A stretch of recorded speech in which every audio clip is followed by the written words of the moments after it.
Hey everyone, and welcome back to another video. And in this video, I'm going to show you how to reset your XGIMI projector. Now, this video is going to be particularly useful for individuals. Let's say that you want to go ahead and reset your projector. Maybe it's malfunctioning. Maybe you just want to give it a nice soft reset so it can start fresh. How do you actually go ahead and reset your projector? Now, this video is going to be short, sweet, and simple, guys. There's not going to be a lot of steps involved.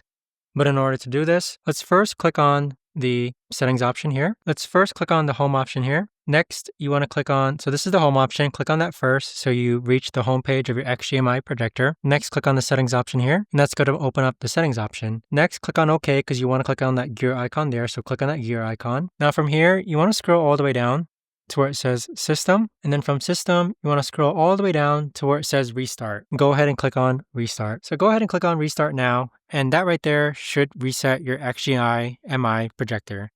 But there you have it, guys. That right there is the best and easiest way that I know of to actually go ahead and reset your XGIMI projector. If you guys know of a better or easier way to actually do this, let me know in the comments down below. I would love to know. Thanks so much for watching, everyone, and I'll see you guys all in the next video.